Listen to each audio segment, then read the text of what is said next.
Very good afternoon बच्चों, मैं कुशल राज मिश्रा आपके लिए लेके आ चुका हूं एक और वीडियो, जो कि आपने मेरे से लास्ट वीडियो के अंदर आप लोगों ने मुझसे पूछा था कि सर हमें कुछ इंपॉर्टेंट बुक्स बता दीजिए जिससे कि हम जेई के अंदर अच्छा स्कोर कर पाएं। तो यहां पर बेटा मैं आपके लिए लेकर के आ गया हूं 99 परसेंटाइल इन जेई श्योरिटी के साथ important books along with illustrations. क्या मतलब है इसका, गौर से सुनिए और समझिए। वो जरूरी किताबें जो आपको जेई करने के लिए बहुत जरूरी है बेटा, बात समझ में आती है मेरी।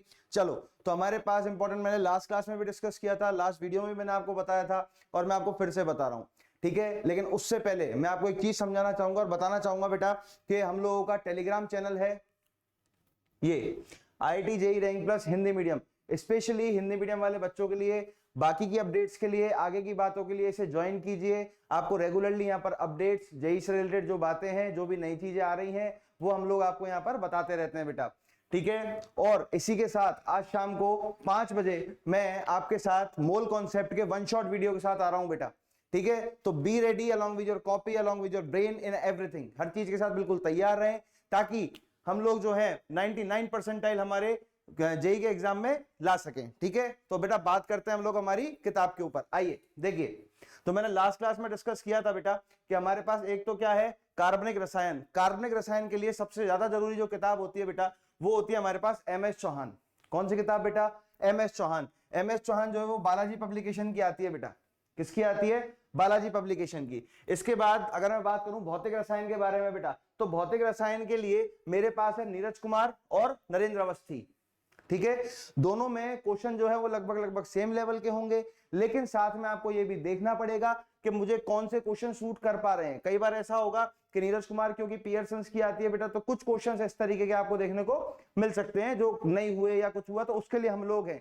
और ऐसा कभी भी नहीं होता है कि आपको किताब के सारे सवाल आते हैं, जितने आते हैं वो अच्छे से आने चाहिए, वो सबसे ज्यादा जरूरी है बेटा, ठीक है। आगे सुन, Narendra Awasthi, a very good book. इसके बाद अकार्बनिक रसायन के लिए VK Jaiswal, same Balaji publications की किताब आती है बेटा। ये 3-4 किताबें अगर आपने कर ली तो मैं कहता हूं, मैंने खुद ने करी है बेटा, ठीक है, आपके 99 परसेंटाइल से 100 परसेंटाइल आने से कोई भी रोक नहीं सकता। चलो, तो बेटा हम लोगों ने आगे देखा कि सर इसमें क्वेश्चन किस तरीके के आते हैं, आप एक बार में बताएंगे? हाँ बिल्कुल बताऊंगा बेटा, क्यों नहीं बताऊंगा, इसलिए तो यहाँ आया हूं आप लोगों से मिलने के लिए, सही बात है। चलो, तो हम लोग बात करते हैं सबसे पहले कार्बनिक रसायन के एक क्वेश्चन। बेटा हर बुक से एक एक क्वेश्चन डिस्कस करेंगे, और सबसे खूबसूरती वाली बात तो यह है कि इन बुकों से डायरेक्टली जेई के अंदर क्वेश्चन आ जाता है। आप समझ सकते हैं इस चीज को, इसका मतलब इनका क्वेश्चन बैंक, इनका डेटा इतना ज्यादा है कि वहीं से आपको एक्स्ट्रा कुछ पढ़ने की जरूरत ही नहीं है, आपको इसको क्वेश्चन सॉल्व करने हैं। सबसे जरूरी बात, इस चीज को ध्यान रखना, ये सभी बेटा केवल और केवल क्वेश्चन बैंक्स हैं। क्या है ये? Question bank. इनके अंदर आपको सवाल मिलेंगे, साथ में उसके हल भी आपको मिलेंगे, ठीक है। आपको खुद को पढ़ना है, टीचर जो भी आपको पढ़ाएगा वो पढ़ना है, और यहां से सारे सवाल सॉल्व कर लेने हैं। मैं कहता हूं आपके 99% आने से कोई भी रोक नहीं सकता है बेटा, ठीक। आ जा, सबसे पहला सवाल ऑर्गेनिक केमिस्ट्री से, कार्बनिक रसायन से सुनेंगे बेटा। निम्न यौगिकों के अम्लीय सामर्थ्य का घटता हुआ क्रम होगा। निम्न यौगिकों के अम्लीय सामर्थ्य का घटता हुआ क्रम होगा। ये आपके पास ऑप्शन है। 1 मिनट के लिए वीडियो को पॉज करो और जरा देखो क्या आप इसको कर पाते हो क्या, देखिए एक बार, ठीक है। तो करके देखा, लगा कि कर पाएंगे, क्वेश्चन का लेवल समझ में आ रहा है किस तरीके का होगा। देखो, सबसे पहली चीज आपको मैं एक चीज सिखाता हूं बेटा कि अम्लीय सामर्थ्य निकाली कैसे जाती है। भाई अम्लीय सामर्थ्य आप उसकी निकालोगे जो अपना H+ त्याग देगा, सही है। इन सबसे एक एक H+ निकाल के देख लो, और बनने वाला जो ऋणायन है वो यदि स्थायी हो गया, बनने वाला ऋणायन अगर स्थायी हो गया, तो समझ जाना कि ये जो है वो अम्लीय अधिक है, अन्यथा नहीं है। तो किस तरीके से होगा जरा उस चीज पे भी बात करेंगे एक बार, ठीक है। आओ देखो जरा, सबसे पहले मेरे पास क्या है बेटा, ये वाला यौगिक जो A ऑप्शन पे था, X ऑप्शन पे मेरे पास था, ठीक है। इसको बोलते हैं साइक्लोपेंटा 1,4 डाइईन, साइक्लोपेंटा 1,3 डाइईन, ठीक है, ये इसका नाम है बेटा। इस समय यह है नॉन एरोमेटिक है बेटा। क्या है? Non aromatic. अब देख, ये वाले जो कार्बन हैं ये sp2 संकरित हैं बेटा, sp2 हाइब्रिडाइज्ड है। कैसे हैं? sp2 हाइब्रिडाइज्ड, ठीक है। इनसे तो हाइड्रोजन निकलेगा नहीं, तो हाइड्रोजन बेचारा इसी के पास है, मैं यहां से निकालूंगा। मैंने यहां से हाइड्रोजन को बाहर निकाला। जब भी इस तरीके का काम किया जाता है तो Ka एक स्थिरांक होता है हमारे पास, जिसे हम अम्लीय स्थिरांक बोलते हैं, ठीक है बेटा। Ka का हमने इस्तेमाल किया, मैंने इस पर लगा दिया माइनस चार्ज, क्योंकि H प्लस यहां से बाहर आ गया बेटा, आया कि नहीं आया। अब मेरी बात को जरा गौर से समझना, जैसे ही इसके ऊपर ये नेगेटिव चार्ज आया तो गौर से देख इसमें अनुनाद चालू हो गया कि नहीं हो गया, इसमें रेजोनेंस चालू हो गया कि नहीं हो गया। भाई लोन पेयर आ गया, सिंगल बॉन्ड आ गया, डबल बॉन्ड आ गया, क्या हो सकता है इसमें, अनुनाद हो सकता है। देख जरा ये घूमने लग गया, देखिए घूमने लग गया, बोल घूम रहा है कि नहीं घूम रहा है, बिल्कुल घूम रहा है। अनुनाद भी हो गया, हकल के नियम के अनुसार 6 पाई इलेक्ट्रॉन भी इसके पास हैं, सभी sp2 संकरित कार्बन हैं। तो क्या ये सभी चीजें दर्शाती हैं कि अब ये यौगिक एरोमेटिक हो गया? खुद सोच के जवाब दे बेटा, थोड़ी बहुत केमिस्ट्री तो पढ़ी होगी, 1-2 महीने बाद एग्जाम है हमारा। एरोमेटिक और नॉन एरोमेटिक दोनों में से अधिक स्थायी कौन होता है बेटा? एरोमेटिक। ठीक है, तो बनने वाला तुम्हारा जो ऋणायन है जिसे हम बोलते हैं संयुग्मी क्षार है, वो कैसा है बेटा? स्थायी बन रहा है मेरे पास। ठीक है, अब सुना आगे, इस वाले में से मैंने एक H निकाला, सेम तरीके से यहां पर माइनस लगा, सब चीजें तो सेम है ऊपर वाली, जैसे sp2 होगा, समतलीय होगा, सब कुछ है, लेकिन बेटा इसमें इलेक्ट्रॉन है 8 पाई इलेक्ट्रॉन है इसके अंदर। कितने इलेक्ट्रॉन है? 8 पाई इलेक्ट्रॉन। 8 पाई इलेक्ट्रॉन का मतलब यार ये तो एंटी एरोमेटिक हो गया। क्या हो गया बेटा? Anti aromatic. अरे सोच, सही तो कह रहा हूं ना भाई, 8 पाई इलेक्ट्रॉन का मतलब एंटी एरोमेटिक हो गया। अगर एंटी एरोमेटिक हो गया तो बनने वाला ऋणायन, बनने वाला संयुग्मी क्षार स्थायी नहीं है। अरे बनने वाला संयुग्मी क्षार क्या नहीं है बेटा? स्थायी नहीं है। अगर स्थायी नहीं है मतलब कि ये यहां से यहां तो नहीं कूदेगा। बात समझ आई मेरी? आगे मेरी बात सुन, इस वाले सवाल के अंदर देख, तीसरे ऑप्शन में जैसे मैंने यहां से H को बाहर निकाला तो देख इस पे माइनस आती है, पहले जैसा नजर आ रहा है कि नहीं आ रहा? देख इसको, देख इस वाले को, देख ऐसा नजर आ रहा है कि नहीं आ रहा? इधर वाला आ रहा है कि नहीं आ रहा? अरे बोल, अरे इधर ध्यान दे, आ रहा है कि नहीं आ रहा है? बता, आ रहा है ना? जैसे ही आया इस पे लगा माइनस चार्ज, ओहो एरोमेटिक हो गया। अरे क्या हो गया? एरोमेटिक। साथ में मजे की बात सुन, इस पे लगा हुआ है Cn, क्या लगा हुआ है? Cn, और Cn का -m प्रभाव होता है बेटा। कौन सा प्रभाव होता है बेटा? -m प्रभाव होता है बेटा। ठीक है, -m क्या करता है? इलेक्ट्रॉन को बाहर निकालता है। ठीक है, अगर इस पर आवेश आ भी गया तो Cn क्या कर रहा है? इसको बाहर खींच रहा है, यानी आवेश को बहुत देर रुकने नहीं दे रहा, यानी कि उसने इस आवेश को स्थायी कर दिया। क्यों? आवेश वहां रुकेगा नहीं तो आवेश का विकेंद्रीकरण हो जाएगा, डिसेंट्रलाइजेशन हो जाएगा बेटा। विकेंद्रीकरण हो जाएगा मतलब एक जगह पे रुका हुआ नहीं रहेगा। जब आवेश एक जगह रुका हुआ नहीं रहता है तो क्या होता है बेटा? सोच के जवाब दे, क्या होता है? हैं दिमाग में आ पा रहा है? जब आवेश एक जगह नहीं रहता है तो वो यौगिक को स्थायी बनाता है। अब दो चीजें देख, ये भी स्थायी था, ये भी स्थायी था, दोनों एरोमेटिक थे। ये वाला जाहिर सी बात है बिल्कुल अंत में चला गया, क्योंकि ये तो H निकालेगा ही नहीं, ये तो H निकालेगा ही नहीं। बात समझ आ रही है मेरी? तो जरा गौर से देख, वाई वाला लास्ट में लिखा हुआ है कि नहीं लिखा हुआ है? आंसर चेक करना, मिला ना कि इसी योग इसी उससे कंसेप्ट से सॉल्व किया है क्या आपने? ठीक है, इसके बाद आया मेरे पास कौन सा कि भाई -m प्रभाव है मेरे पास। -m प्रभाव से क्या हो गया बेटा? देख एरोमेटिक तो बना ही बना, -m प्रभाव से वो और अधिक स्थायी हो गया बनने वाला संयुग्मी क्षार। तो इसका मतलब सबसे ज्यादा अम्लीय कौन होगा? ये वाला, जो कि कौन सा है बेटा? Z। उसके बाद कौन होगा बेटा? X। और उसके बाद कौन होगा बेटा?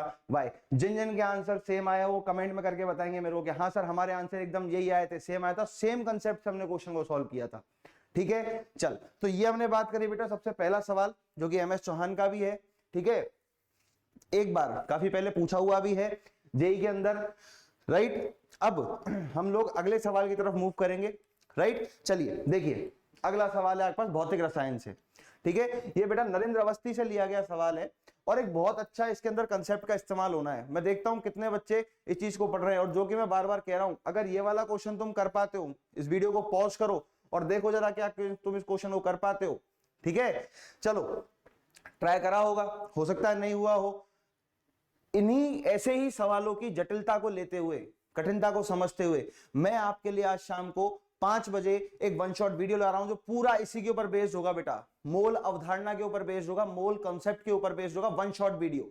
ठीक है, जिसके अंदर हम सारी चीजों पे बात करेंगे, जितने सवाल आज तक आए हैं, कौन कौन से माइंड मैप्स हैं, छोटे तरीके से कैसे इन्हें सॉल्व किया जा सकता है। हो सकता है तुम में से कईयों ने भी इस सवाल को सॉल्व करने के लिए पेज भर दिया हो, पूरा क्या कर दिया हो? पेज। लेकिन देख तू चौंक जाएगा इसका जवाब देख के, 1 2 3 4 लाइनों में सवाल खत्म। अरे सर ये कैसे हो गया? हमारे पास एक सिद्धांत होता है जिसे हम कहते हैं परमाणु संरक्षण का सिद्धांत, प्रिंसिपल ऑफ एटम कंजर्वेशन। समझ में आई मेरी बात? उससे आप इस सवाल को सॉल्व कर सकते हो। और डिटेल में अगर जो समझना हो कि ये कैसा है, देख लिखा हुआ तेरे सामने है, तू वीडियो को पॉज कर, स्क्रीनशॉट ले, मस्त आराम से करके देख। और जिनका क्वेश्चन हो गया है खुद से, वो मुझे नीचे कमेंट में जरूर बताएंगे, बार बार मैं कह रहा हूं, वो मुझे कमेंट में इस चीज को जरूर बताएंगे, ठीक है। अब सुन, मोल निकाल लिए सबसे पहले BaSO4 के, M2SO4 होल थ्राइस के मोल भी हमने निकाले। अब ये 1/3 तेरे दिमाग में खटक रहा होगा कहां से आया, तो इसके लिए शाम को वीडियो देख, तुझे सारी चीजें समझ में आएंगी, वहां मिल मेरे से, ये सब चीजें समझाऊंगा, ठीक है। ये तेरे सामने लिखा हुआ है, अपना दिमाग चला शाम तक के लिए एक बार, ठीक है। आज ही मिलने वाले हैं 5 बजे, टाइम नोट कर ले, ठीक है। चल आगे देख। अब अगला सवाल हमारे पास बेटा किससे, VK जायसवाल से, ठीक है। और जो पिछली बार आया हुआ है, पिछली बार कहूं इसी साल 2024 के अंदर ही अगला सवाल जो है वो आपके एग्जाम में आया हुआ है। तो क्वेश्चन है, प्रथम आयनन ऊर्जा का सही क्रम है। अप्रैल वाले पेपर में आया था, किसी को वैलिडेट करना हो तो वो कर सकता है भैया। अप्रैल JEE 2024 की शिफ्ट शायद 1 के अंदर आया हुआ सवाल है, 1 या 2 में, ठीक है। वो आप देख लेना, आपके पास ये 4 ऑप्शन दिए हुए हैं, वीडियो पॉज करो, आंसर निकाल के देखो कि क्या आंसर निकल पाता है क्या, देख जल्दी फटाफट से। हाँ, निकला के नहीं निकला, अरे बोल, कुछ लगा के नहीं लगा यार, कौन सा आंसर आएगा। अच्छा, अगर मैं तुझे कहूं इसके अंदर C वाला ऑप्शन एकदम सही है, कौन सा ऑप्शन एकदम सही है, C वाला ऑप्शन एकदम सही है, तो क्या तू मानेगा? हाँ सर मानूंगा मैं, तो मुझे क्या दिक्कत है मानने में, अरे मानना भी चाहिए भाई, क्यों नहीं मानना चाहिए। JEE का सवाल एक झटके में सॉल्व, कैसे, देख 2 लाइनों से, 2 लाइनों से केवल, कुछ भी नहीं था इसमें। पहला, लेंथेनॉइड संकुचन के कारण, किसके कारण बेटा, लेंथेनॉइड संकुचन के कारण TL की आयनन ऊर्जा गैलियम और एल्यूमिनियम से ज्यादा होगी। क्या होगी बेटा, गैलियम और एल्यूमिनियम से ज्यादा होगी, पहली चीज। दूसरा, हमारे पास 3D श्रेणी का भी एक क्या होता है बेटा, संकुचन होता है, जो कि P ब्लॉक के तत्वों पे पहले ही वर्ग पर अपना प्रभाव डालता है। और पहले ही वर्ग पर जो हमारा प्रभाव होता है, पहला वर्ग कौन सा होता है, जस्ट D ब्लॉक के बाद बताओ, 13वां वर्ग होता है, जिसे हम बोरोन परिवार कहते हैं, बोरोन फैमिली कहते हैं, होता है कि नहीं होता है, उन्हीं के तो हैं ये तीनों तत्व, एल्यूमिनियम, गैलियम और थैलियम, बोलो है कि नहीं। अब सुन, उसी में एक संकुचन लगता है, इन सब चीजों को लेकर के वन शॉट में आऊंगा बेटा, रेगुलरली पढ़ो, ध्यान दो उन चीजों पे, जितना ज्यादा दिमाग लगाओगे, जितना फोकस करोगे, जितना वन शॉट अटेंड करोगे, उतना ही जल्दी तुमको ये सारी चीजें सीखने को मिलेंगी बेटा, ठीक है ना। देख, संक्रमण संकुचन के कारण गैलियम की आयनन ऊर्जा Al से ज्यादा होती है, तो देख Al से ज्यादा किसकी हो गई, गैलियम की, और गैलियम से ज्यादा किसकी हो गई, थैलियम की। तो क्या मेरे पास ये वाला क्रम आ जाएगा कि नहीं आ जाएगा, अरे बोल आएगा कि नहीं आएगा, सोचने क्या लग जाता है? ऐसे सोचा मत कर, दिमाग पे ध्यान दे, दिमाग पे जोर डाल, क्वेश्चन को सॉल्व कर। ऐसे सोचने से काम नहीं होते, ऐसे सोचने से सिलेक्शन नहीं होते बेटा। हम लोग बात कर रहे हैं 99 परसेंटाइल की, अरे किसकी बात कर रहे हैं, बता बता किसकी बात कर रहे हैं, 99 परसेंटाइल की। बात समझ में आती है मेरी। अब सुन, ये मैंने आपको 3 चीजें बता दी, राइट, तीनों बुक्स आपको मैंने बता दी, रिकमेंड कर दी, सब चीजें बता दी, जो मुझे पिछले वीडियो के कमेंट्स में मिला कि सर हमें इंपॉर्टेंट बुक्स बता दो, बेटा मैंने बुक्स भी बता दी और कुछ क्वेश्चन भी बता दिए। इन सवालों से तुम जज कर पा रहे होगे कि इस पर्टिकुलर किताब का लेवल क्या होता है, समझ पा रहे हो ना, कि अगर तुम इस लेवल पे हो, तीनों सही है, तो मैं कहता हूं तुम JEE फोड़ दो, कोई दिक्कत नहीं है। लेकिन अगर मान लो तुम्हें इस तरीके का लग रहा है कि यार सर ये सवालों में थोड़ी थोड़ी दिक्कत आ रही है, सर इसमें तो बहुत सारी चीजें लग रही है, सर इसमें तो दिमाग लगाना पड़ रहा है सर बहुत ज्यादा, अगर इस तरीके की चीज तेरे साथ होती है तो तू बिल्कुल बेफिक्र हो जा, क्योंकि मैं लेके आ रहा हूं शाम को वन शॉट वीडियो हर एक टॉपिक के लिए, ठीक है। इन बुक्स को कंसल्ट करो, इन बुक्स से धीरे धीरे आगे बढ़ो, क्लियर है एकदम, कोई दिक्कत नहीं। और बाकी की अपडेट्स के लिए फिर से तुमको बताना चाहूंगा कि हमारे टेलीग्राम चैनल से, जिसकी लिंक आपको डिस्क्रिप्शन में मिल जाएगी बेटा, वहां से उसे ज्वाइन कीजिए, फर्दर अपडेट्स वहां पर आपको मिलती रहेंगी। मेरा वीडियो कब आने वाला है, बाकी की फैकल्टीज का वीडियो कब आने वाला है, आपको हर चीज वहां पर मिलेगी, ठीक है। और इसी के साथ हम लोग मिलेंगे आज शाम को 5 बजे लाइव में, और फिर हम मिलते हैं बेटा अगले वीडियो में। Thank you very much, thank you बेटा, बाय।